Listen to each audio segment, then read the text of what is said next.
నమస్తే, welcome to special focus. నేను సునీల్. యుద్ధానికి మనం ఎప్పుడూ దూరమే. కావాలని యుద్ధానికి కాలు దువ్వితే మాత్రం భయమేంటో పరిచయం చేస్తాం. ఇది భారత్ అంటే. నక్కబుద్ధి చూపిస్తున్న పాక్ ఓవైపు, కుళ్ళుతో రగిలిపోతున్న చైనా ఇంకోవైపు, యుద్ధాన్ని రగిలిస్తున్న ప్రపంచ పరిణామాలు మరొక వైపు. వీటన్నింటి మధ్య రక్షణ రంగాన్ని మరింత బలోపేతం చేస్తోంది భారత్. మన రణసేన శత్రువు గుండెల్లో కవాతు చేస్తోంది. గణతంత్ర దేశం చరిత్రలో తనకంటూ ఓ ఘనమైన పేజీని క్రియేట్ చేసుకుంటోంది. చెడు చేయడం కాదు కదా, చేయాలన్న ఆలోచన కూడా మన బలాన్ని చూసి చావాల్సిందే. ఇంతకీ ఇండియన్ ఆర్మీ పవర్ ఏంటి, ప్రత్యేకతలేంటి? Watch this.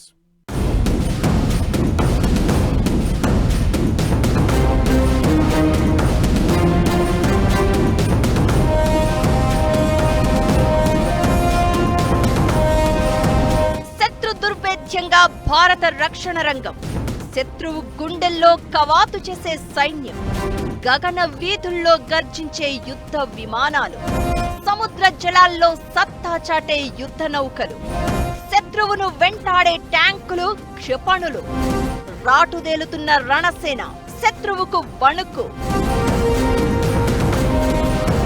యుద్ధం చేసే సత్తా లేనోడికి శాంతి అడిగే హక్కు లేదు.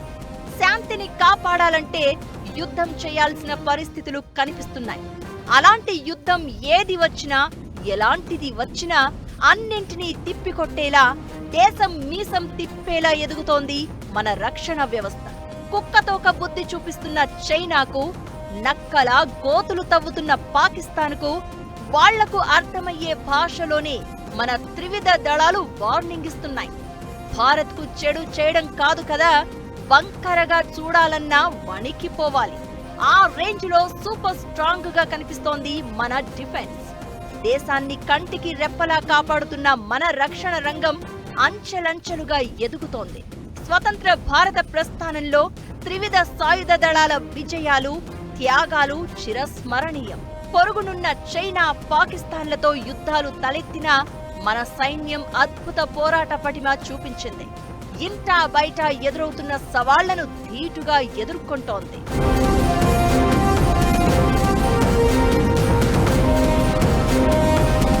గగన వీధుల్లో గర్జించే యుద్ధ విమానాలు, సముద్ర జలాల్లో సత్తా చాటే యుద్ధ నౌకలు, జలాంతర్గాములు, భూతలంపై శత్రు లక్ష్యాలను ఛేదించే యుద్ధ ట్యాంకులు, క్షిపణులు, ఇలా దేశ రక్షణలో త్రివిధ దళాలకు తోడు పటిష్టమైన ఆయుధ సంపత్తి భారత్ సొంతం. ఒకప్పటితో కంపేర్ చేస్తే రక్షణ రంగం ఇప్పుడు స్వావలంబన దిశగా అడుగులు వేస్తూ బలంగా తయారవుతోంది. మన దేశానికి సుమారు 15,000 కిలోమీటర్లకు పైగా 7 దేశాలతో సుదీర్ఘ భూ సరిహద్దు ఉంది. మైదాన ప్రాంతం కొంత మాత్రమే ఉండగా మిగతాది ఎడారి నేలలు, అడవులు, కొండలు, లోయలు, మంచు పర్వతాలే. దీంతో సందు దొరికితే సరిహద్దులు దాటి చొచ్చుకుని వచ్చి ఆక్రమించాలని, దొంగచాటుగా సంఘ విద్రోహ శక్తులు దేశంలోకి చొరబడాలని ప్రయత్నిస్తూ ఉంటాయి. అలాంటి వాటికి ఎక్కడికక్కడ చెక్ పెడుతూ దేశాన్ని రక్షిస్తున్నాయి త్రివిధ దళాలు. బార్డర్లో ఏ వైపు చూసినా ముప్పే. దీంతో కేంద్రం అప్రమత్తమైంది. కేటాయింపులు భారీగా పెంచింది. 6,21,940 కోట్లను రక్షణ శాఖకు కేటాయించింది. అమెరికా, చైనా, రష్యా తర్వాత రక్షణ రంగ కేటాయింపుల్లో భారత్ది 4వ స్థానం. ఆయుధ కొనుగోళ్లు, వ్యవస్థల ఆధునీకరణకే 1,72,000 కోట్లు యూజ్ చేయనున్నారు. ఆయుధాల ఆధునీకరణకు, కొత్త ఆయుధాల చేరిక ఇప్పుడు మరింత ఈజీ కానుంది. ఇదే ఇప్పుడు శత్రు దేశాలకు చెమట్లు పట్టిస్తోంది. ఇక సంఖ్యాపరంగా సైనికులు ఎక్కువగా ఉన్న దేశాల్లో భారత్ 2వ స్థానంలో ఉంది. ప్రస్తుతం భారత్కు 14 లక్షల మందికి పైగా యాక్టివ్ సైనికులు ఉండగా 9,60,000కు పైగా రిజర్వ్ ఫోర్స్ మన సొంతం. సైన్యంలో రకరకాల ఆయుధాలతో పాటు యుద్ధ వాహనాలు, హౌవిట్జర్, రాడార్ సిస్టమ్ ఉంది. దీంతో ఇప్పుడు భారత్ మిలిటరీ సూపర్ పవర్ గా ఎదుగుతోంది. ఆయుధాల కొనుగోలుకు పెద్దపీట వేస్తున్న కేంద్రం మేక్ ఇన్ ఇండియాలో భాగంగా సరికొత్త వెపన్స్ ను రక్షణ రంగ అమ్ముల పొదిలోకి చేరుస్తోంది. స్వాతంత్ర్యం వచ్చినప్పుడు మన రక్షణ సిబ్బంది సామర్థ్యం 2,60,000 మాత్రమే. అలాంటిది ఇప్పుడు 14 లక్షలు దాటేసింది.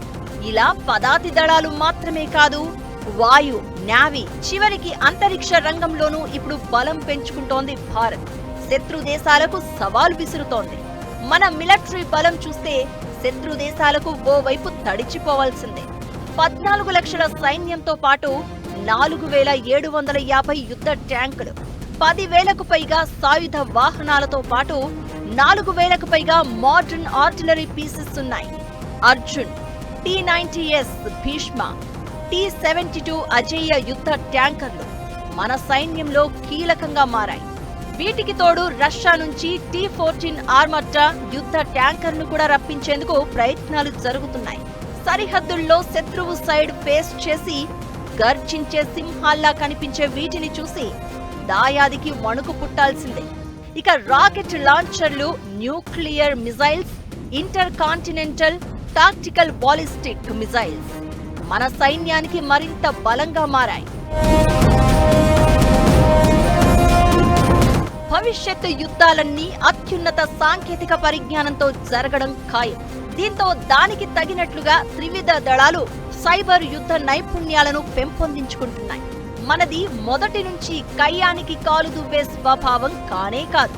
అయితే ఇతర దేశాలపై ఆధారపడకుండా ప్రత్యర్థుల కంటే ధీటుగా, అగ్రరాజ్యాలకు మేటిగా ఆయుధాల సంపత్తిలో ఆత్మ నిర్భరత సాధించే దిశగా ప్రయత్నాలు జరుగుతున్నాయి. మేక్ ఇన్ ఇండియాలో భాగంగా మన ఆయుధాలు మనమే సిద్ధం చేసుకుంటున్నాం. ఆయుధాలను ఎగుమతి చేసుకునే స్థాయికి ఎదుగుతున్నాం. ఇది భారత్కు మరింత కలిసొచ్చే అంశం.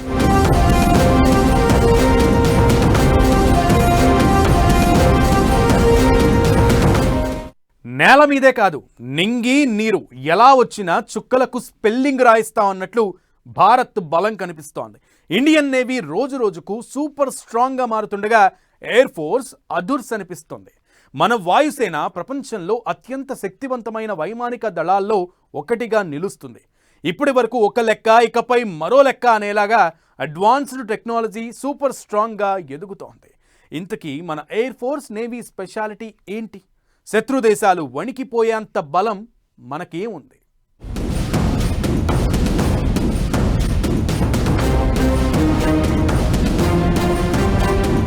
సూపర్ పవర్ గా ఇండియన్ ఎయిర్ ఫోర్స్. ప్రపంచంలో 3rd ప్లేస్ లో మన ఎయిర్ ఫోర్స్. సూపర్ స్ట్రాంగ్ గా ఎదుగుతోన్న ఇండియన్ నేవీ. మన నేవీ ఎయిర్ ఫోర్స్ స్పెషాలిటీస్ ఏంటి? భారత వాయుసేన అధికారికంగా 1932లో ఆవిర్భవించింది. 93 ఏళ్లలో మేటి పైలట్లు, యుద్ధ విమానాలు, పోరాట పటిమతో అసమాన శక్తిగా రాణిస్తోంది.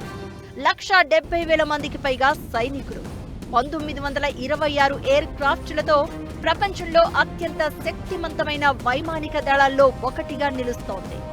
భారత వాయుసేన అమ్ముల పొదిలో 51 మిరేజ్ 2000 యుద్ధ విమానాలతో పాటు 274 సుఖోయ్ 30 MKI, 125 జాగ్వర్ ఫైట్ బాంబర్లు, MiG-21, MiG-29 ఎయిర్ క్రాఫ్ట్లు, 40 తేజస్ ఎయిర్ క్రాఫ్ట్లు, రఫేల్ యుద్ధ విమానాలు ఉన్నాయి. అత్యాధునిక తేలికపాటి helicopter Dhruv, multi level duty చేసే హెలికాప్టర్ ప్రచండ్తో పాటు అటాక్ చేసే హెలికాప్టర్లు రుద్ర, అపాచీ, భారీ సామగ్రిని తీసుకెళ్లే చినూక్ హెలికాప్టర్, రవాణా విమానాలు C-17, C-295, C-130లు ఉన్నాయి. C-17, C-130 రవాణా విమానాలు ప్రపంచంలో ఏ మూలకైనా సైనికులను, యుద్ధ సామగ్రిని తీసుకెళ్తాయి.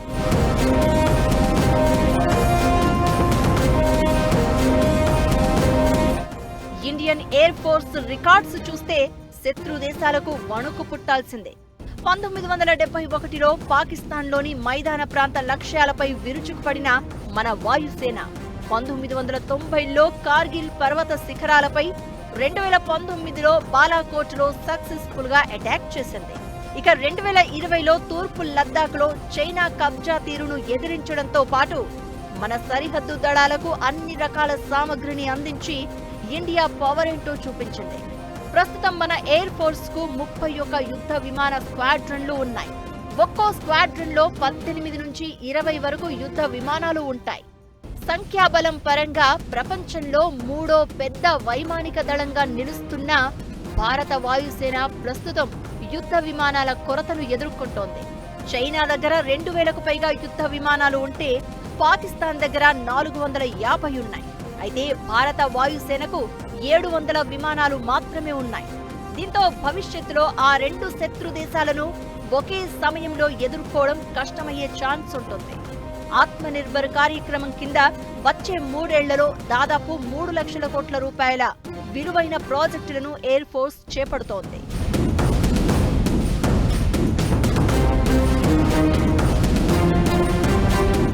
ఇక ప్రపంచంలోనే అత్యంత శక్తివంతమైన 10 నేవీల్లో భారత నౌకాదళం 7వ స్థానంలో ఉంది. భారత భౌగోళిక సరిహద్దుల్లో కవ్వింపు చర్యలతో దూకుడు ప్రదర్శిస్తున్న చైనా సముద్ర జలాల్లోనూ ఇదే వైఖరిని ప్రదర్శిస్తోంది. దీంతో 90,000 కోట్లతో నావికా దళాన్ని మరింత బలోపేతం చేసేందుకు సర్కారు రెడీ అయింది. ఇండియన్ నేవీ దగ్గర ఐఎన్ఎస్ విక్రమాదిత్య, ఐఎన్ఎస్ విక్రాంత్ పేరుతో 2 శక్తివంతమైన ఎయిర్ క్రాఫ్ట్ క్యారియర్లు ఉన్నాయి. 8 ట్యాంక్ ల్యాండింగ్ నౌకలు, 12 విధ్వంస నౌకలు, 12 ఫ్రిగెట్లు, 16 జలాంతర్గాములు, 22 కార్వెట్లు, 10 పెద్ద పెట్రోలింగ్ నౌకలు భారత నావికా దళంలో ఉన్నాయి. ఇక చిన్న పెద్ద యుద్ధ నౌకలు కలిపి 294 వరకు ఉన్నాయి. 5 ఫ్లీట్ ట్యాంకర్లు, చిన్న పెట్రోలియం బోట్లు, సహాయక నౌకలు సముద్రంలో ఎలాంటి సవాళ్లనైనా ఎదుర్కొనేందుకు సిద్ధంగా ఉన్నాయి. అణు మిజైల్ జలాంతర్గాములు ఐఎన్ఎస్ అరిహంత్, ఐఎన్ఎస్ అరిఘాట్ నావీకి ప్రధాన బలంగా నిలుస్తున్నాయి.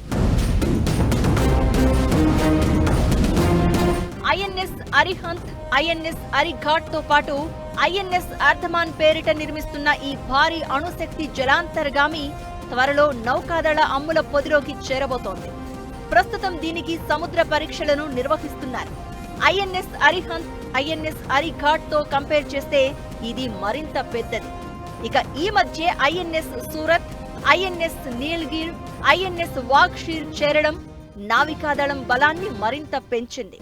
త్వరలో ఫ్రాన్స్ నుంచి రాఫెల్ ఎం యుద్ధ విమానాన్ని కొనుగోలు చేయబోతున్నారు. వీటిని ఐఎన్ఎస్ విక్రాంత్ లో మోహరిస్తారు. 3 స్కార్ఫెన్ జలాంతర్గాములు కూడా త్వరలో భారత నౌకాదళం యొక్క శక్తిలో భాగం కానున్నాయి. 2036-37 నాటికి తొలి స్వదేశీ అణు జలాంతర్గామి సిద్ధమయ్యే ఛాన్స్ ఉంది. ఆ తర్వాత మరో 2 ఏళ్లకు మరో జలాంతర్గామి సిద్ధమవుతుంది. ఈ న్యూక్లియర్ సబ్ మెరైన్లు వైజాగ్ లోనే తయారవుతున్నాయి. మొత్తం 6 అణు జలాంతర్గాములను సిద్ధం చేసుకోవాలని భారత్ టార్గెట్ గా పెట్టుకుంది. రాబోయే 10 ఏళ్లలో 95 నుంచి 100 యుద్ధ నౌకలను రెడీ చేసి సముద్రంపై మరింత నిఘా ఏర్పాటు చేయాలని డిసైడ్ అయింది. 2030 నాటికి భారత నావికాదళం చేతిలో 155 నుంచి 160 యుద్ధ నౌకలు ఉండబోతున్నాయి. ఇక అటు వివిధ ప్రాంతాల్లో 63 యుద్ధ నౌకల నిర్మాణం శరవేగంగా జరుగుతోంది. అటు కాలం చెల్లిన 60 చేతక్ హెలికాప్టర్లను తొలగించి వాటి స్థానంలో అధునాతన 60 UH మారిటైమ్ హెలికాప్టర్లను యాడ్ చేసేందుకు కేంద్రం రెడీ అవుతోంది. శత్రువుల కన్ను గప్పి దూసుకెళ్లే 2 స్టెల్త్ ఫ్రిగేట్ యుద్ధ నౌకలను రష్యన్ షిప్ యార్డులో నిర్మించగా వాటిలో ఒకటైన తుషిల్ త్వరలో నావికాదళంలో చేరనుంది. 2025 చివరికి మరో ఫ్రిగేట్ తమాల్ కూడా అందుబాటులోకి రానుంది. మొత్తంగా రానున్న ఏడాది కాలంలో నెలకొక యుద్ధ నౌక నావికాదళం అమ్ముల పొదిలో చేరే అవకాశాలు క్లియర్ గా కనిపిస్తున్నాయి. భారీగా బలాన్ని పెంచుకుంటున్న భారత్ శత్రు దేశాల గుండెల్లో రైళ్లు పరిగెట్టిస్తోంది. యుద్ధాలు మారుతున్నాయి, యుద్ధ రీతులు మారుతున్నాయి, ఆయుధాలకు సాంకేతికత యాడవుతోంది. దీన్ని అందుకోవడంలో భారత్ మొదటి స్థానంలో ఉంటుంది. క్షిపణులు, డ్రోన్ శక్తిని పెంచుకుంటోంది. రక్షణ యుద్ధ వ్యూహాల్లో మిసైల్, డ్రోన్ టెక్నాలజీకి ఎక్కువ ప్రాధాన్యత ఉంటుంది. మరి మన దగ్గర ఉన్న క్షిపణులు ఏంటి, డ్రోన్స్ ఏంటి, శత్రు దేశాలను అవి ఎలా భయపెడుతున్నాయి?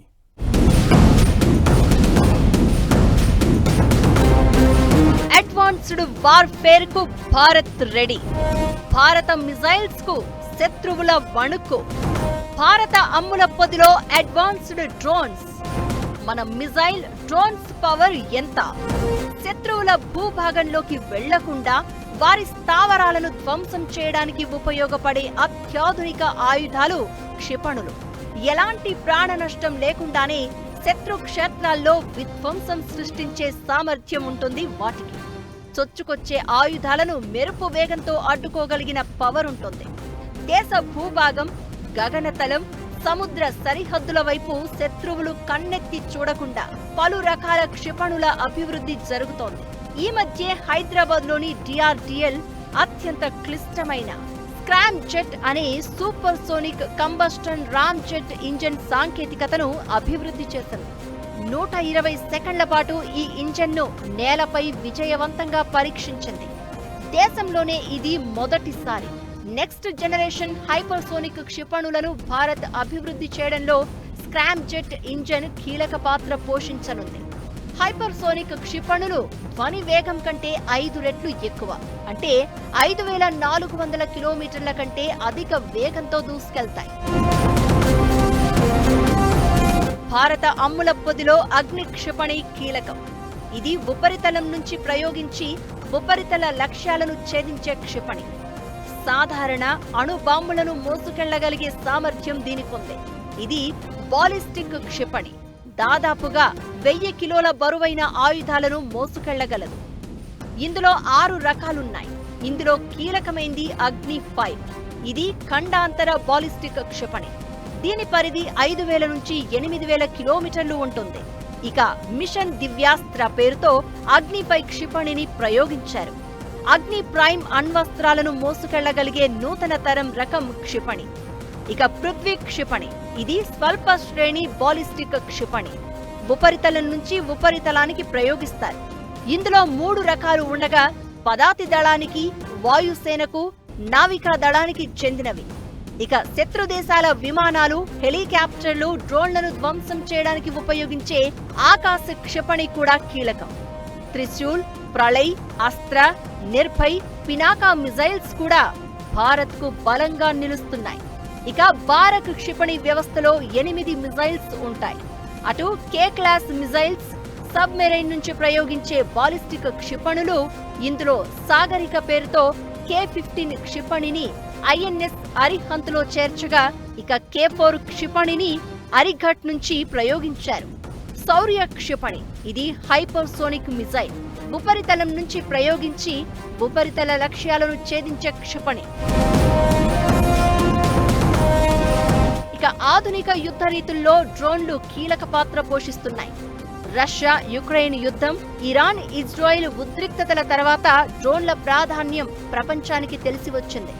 దీంతో ఆ దిశగా సైన్యాన్ని బలంగా చేసేందుకు భారత్ ప్రయత్నాలు మొదలుపెట్టింది. అమెరికాతో కీలక ఒప్పందం కుదుర్చుకుంది. 31 డ్రోన్ల కొనుగోలుకు 32,000 కోట్లతో అమెరికాతో డీల్ కుదిరింది. వీటిని ప్రిడేటరీ డ్రోన్స్ అంటారు. ప్రపంచంలోనే పవర్ఫుల్ డ్రోన్లలో ఇవి ఒకటి. త్వరలో ఇండియాలో ల్యాండ్ కాబోతున్నాయి. ఇందులో 15 నావికా దళానికి చేరుకుంటాయి. 50,000 అడుగుల వరకు ఎగిరే ఈ డ్రోన్లు నిఘాతో పాటు అటాక్ కూడా చేయగలవు. ఇకటు స్వదేశీ పరిజ్ఞానంతో తయారు చేసిన సూసైడ్ డ్రోన్ గా పిలిచే నాగాస్త్ర 1 భారత సైన్యానికి ఈ మధ్యే అందుబాటులోకి వచ్చింది. 480 నాగాస్త్ర 1 లోటరింగ్ ఆయుధాలు భారత అమ్ముల పొదిలో చేరాయి.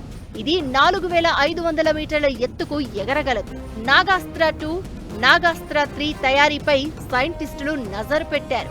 ఇకటు సబల్ 20 పేరుతో లాజిస్టిక్ డ్రోన్ కూడా అందుబాటులోకి వచ్చింది.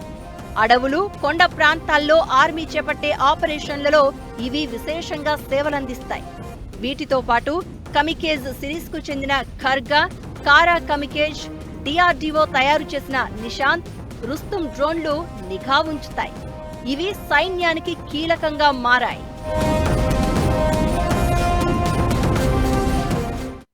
నేల, నింగి, నీరు మాత్రమే కాదు, యుద్ధాలు ఆకాశాన్ని దాటుతున్నాయి, అంతరిక్షాన్ని చేరుతున్నాయి. దీంతో భారత్ కూడా అలర్ట్ అయింది.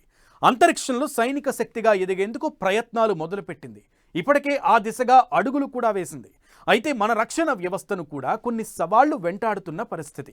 ఇంతకీ ఏంటా ఛాలెంజెస్? Watch this.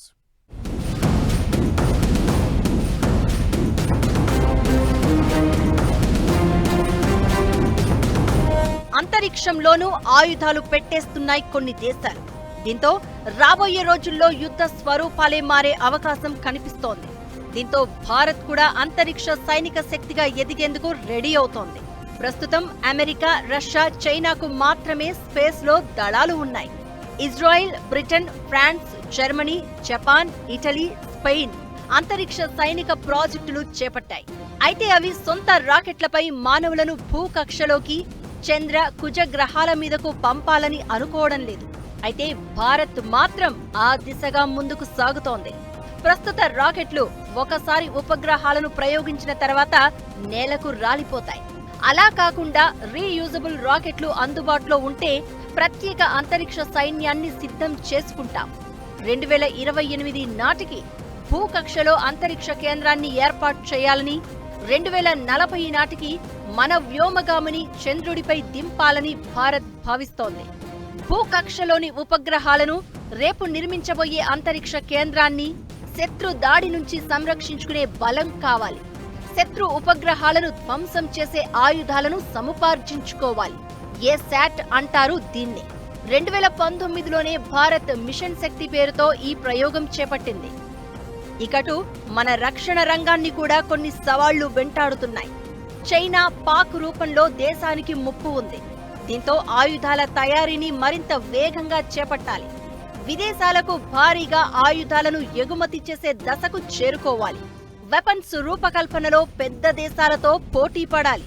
ఆ తరహా ఆయుధాలకు భారత్ హబ్గా మారాలంటే పరిశోధనలు ఊపందుకోవాలి.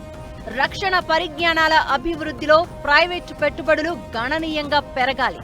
నెక్స్ట్ జనరేషన్ ఆయుధాలైన మానవరహిత యుద్ధ వ్యవస్థలు, స్పార్మ్ డ్రోన్లు, రోబోటిక్ వ్యవస్థలు, డైరెక్టెడ్ ఎనర్జీ వెపన్స్, హైపర్సోనిక్ ఆయుధాలు, స్మార్ట్ అస్త్రాలు, హ్యాకింగ్కు తావులేని కమ్యూనికేషన్ వ్యవస్థలను సంపాదించుకోవాలి. సైబర్, అంతరిక్ష యుద్ధాలకు సిద్ధపడాలి. ఇందుకు artificial intelligence, quantum, hypersonic, terahertz, cognitive, robotics లాంటి వాటిపై పెట్టుబడులు పెంచాలనే అభిప్రాయాలు వినిపిస్తున్నాయి.